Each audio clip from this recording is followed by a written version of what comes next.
लेकिन एक और बड़ा अपडेट आपको देते हैं, बिहार का पहला नतीजा सामने आ गया है। अभी तक तो हम रुझानों की बात कर रहे थे और ये पहला नतीजा बीजेपी के पक्ष में ही आया है। मोतिहारी से प्रमोद कुमार को जीता हुआ घोषित कर दिया गया है। बिहार का पहला नतीजा सामने आ चुका है। मोतिहारी से ये रिजल्ट आ रहा है और बीजेपी के पक्ष में ये रिजल्ट है। खबर हमें ये मिल रही है कि प्रमोद कुमार वहां से जीत चुके हैं।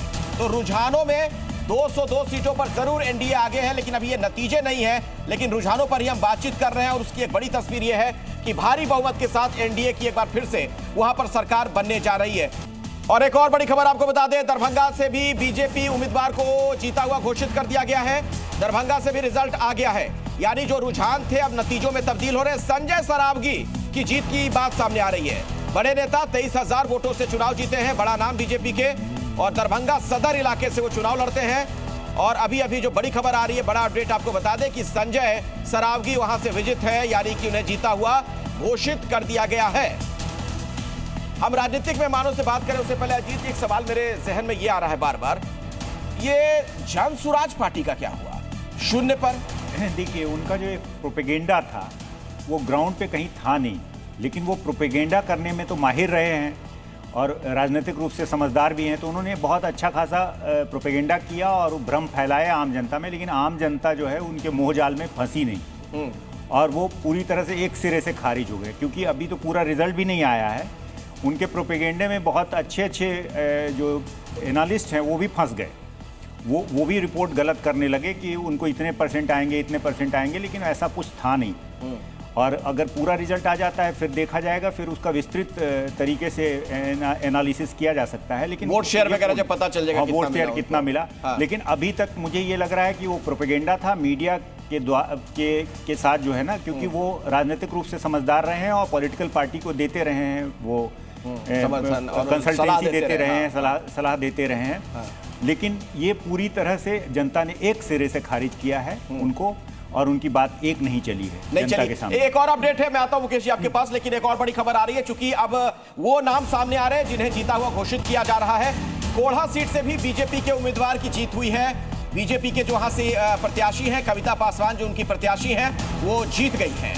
तो अब जो रुझान है धीरे धीरे नतीजों में तब्दील हो रहे हैं और कुल मिलाकर ऐसा लग रहा है कि जब तक कि अब कोई चमत्कार ही ना हो जाए मुकेश जी, मुझे लग नहीं रहा है कि इसमें कुछ बड़ा बदलाव होने जा रहा है। मतलब एनडीए डबल सेंचुरी लगाता हुआ दिख रहा है। बिल्कुल, और ये हम लोग कुछ समय और मोकामा से खबर आ गई, अनंत सिंह जीत के करीब है। बहुत बड़ी खबर आपको बता दें, वो अनंत सिंह बाहुबली के तौर पर जिनकी पहचान रही, 24,000 वोटों से लीड ले रहे हैं। अंतिम 2 राउंड की काउंटिंग बाकी है, यानी कोई बहुत बड़ा बदलाव नहीं होगा तो वीणा देवी से ये चुनाव जीत जाएंगे, जो आरजेडी की उम्मीदवार है, सूरजभान सिंह की पत्नी। दोनों बाहुबली, 2 बाहुबलियों के बीच मुकाबला हुआ था और बहुत चर्चा हुई थी इस बात की, क्योंकि बीच चुनाव दुलार चंद यादव की हत्या हुई थी, उसको लेकर भी बहुत सुर्खियों में रहे थे अनंत सिंह। फिलहाल सलाखों के पीछे है, लेकिन जीतते हुए नजर आ रहे हैं। 24,000 वोटों से वो आगे चल रहे हैं। जी मुकेश जी। हाँ, ये देखिए 11 बजे से पहले ही हम लोगों ने ये डिस्कस भी किया था कि जब इस तरह के नतीजे आते हैं तो वो टैली एक तरफ और बढ़ती चली जाती है और वो दिखाई देने लगा। पहले हमें लग रहा था कि क्या 160, फिर 75, फिर 200 पार भी हो गया, अब 204 पे जा रहा है। तो ये अब तो ये लग रहा है कि ये और 2 एक संख्या बढ़ सकती है। हिस्टोरिक टर्नआउट भी है ना। हिस्टोरिक टर्नआउट का कई बार ऐसा मतलब होता है कि जब लोग एस्टैब्लिशमेंट से थोड़ा नाराज होते हैं, इतना बड़ा टर्नआउट है, हिस्टोरिक ही नहीं है पिछले से। एक सवाल मेरे जहन में, आप दोनों थोड़ा बताइएगा, उसके बाद मैं शिवम के पास भी जाऊंगा, निशान जी के पास भी जाऊंगा। एक बड़ी बात जो कही जाती रहती कि महिलाओं का बहुत समर्थन मिला नीतीश कुमार को, उसके पीछे योजनाएं जो रही महिलाओं से संबंधित उनकी भी भूमिका रही, जिस तरीके का सशक्तिकरण उनका किया गया उसकी भी भूमिका रही, और जिस तरह से जंगल राज को बहुत ज्यादा प्रचारित किया गया, क्या वो भी एक बड़ी वजह रही? बिल्कुल, बहुत बड़ी वजह है वो। और नीतीश कुमार के साथ एक लगातार ये जुड़ा रहा कि उन्होंने महिलाओं के लिए काम किया है। बिहार में वो स्थिति थी जब महिलाएं, लड़कियां घर से बाहर नहीं निकल सकती थी। बहुत से और राज्यों में स्थितियां बदल गई थी, मगर बिहार में नहीं बदली थी। जब नीतीश कुमार ने, जैसे लालू यादव ने कुछ जातियों को एक कहें कि आगे बढ़ने की ताकत दी, वैसे ही नीतीश कुमार ने महिलाओं को जब साइकिल बांटी तो बहुत बड़ा, वो कहते हैं, पंख लग गए। शुरुआत में समाज में बहुत तरह की चीजें होती है, वो चर्निंग होती है, लेकिन जो उस वक्त साइकिल पर घूमती होंगी बच्चियां, वो वोटर हो गई होंगी निश्चित तौर पे, और उसका बहुत बड़ा फर्क मिला। उसके बाद उन्होंने जिस तरह से नौकरियों में आरक्षण दिया, महिलाओं को शराबबंदी की, पुलिस में बड़ी संख्या में भर्ती हुई महिलाओं की वहाँ पर। 25%, हाँ, 35% तो इन सब आरक्षण दिया चीजों से उन्होंने ये पुलिस लगा भर्ती कि में। महिलाओं आप के लिए जाइएगा पटना या और अन्य जिलों में, हाँ। तो आप आराम से देख सकते हैं कि महिला भर की पुलिसकर्मी महिलाएं नजर आती पुलिसकर्मी रहेंगी, हाँ।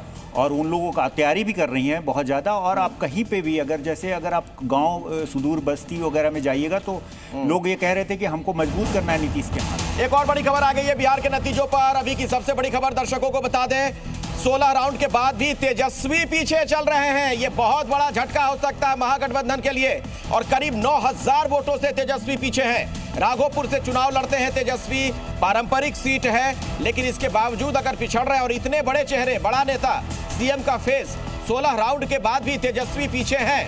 निशान जी, ये क्या चिंता की बात महागठबंधन के लिए नहीं होनी चाहिए कि जो आपका फेस है वो देखिए किस तरीके से चुनाव हारता हुआ दिख रहा है? देखिए, जैसे कि मैंने पहले कहा, लोकतंत्र की हत्या जिस तरीके से एनडीए भाजपा इलेक्शन कमीशन कर रही है तो कोई बड़ी बात नहीं है, क्योंकि ये तो पर्ची भेज चुके हैं कि किस किस को जिताना और किस किस को नहीं जिताना। जैसे कि हरियाणा हो, महाराष्ट्र हो, हर जगह इनकी ऐतिहासिक जीत कैसे होती है, क्योंकि ज्ञानेश कुमार जी ऐतिहासिक जीत कराने के लिए वहां बैठे हुए हैं। किस तरीके से बिहार में, किस तरीके से बीजेपी की, अच्छा, अपनी बात पूरी करिएगा, लेकिन एक बड़ी जानकारी सामने आ गई है। बीजेपी की रेणु देवी बेतिया से चुनाव जीत गई हैं। ये उप मुख्यमंत्री भी रही, और अब बेतिया से जो बड़ी खबर आ रही है, इनकी जीत हो गई है। यानी जो रुझान थे अब धीरे धीरे नतीजों में तब्दील हो रहे हैं। उसी के तहत एक और बड़ी जानकारी आपको दे दें, रेणु देवी भी वहां से जीत गई हैं और उनकी जीत की घोषणा कर दी गई है। तो अभी की एक और बड़ी खबर, 204 सीटों पर एनडीए गठबंधन आगे चलता हुआ, और इसमें बीजेपी के 92 प्रत्याशी हैं जो आगे चल रहे हैं, जेडीयू के 82, एलजेपी आर के 21, हम के 5 उम्मीदवार और आरएलएम के 4 उम्मीदवार आगे चल रहे हैं।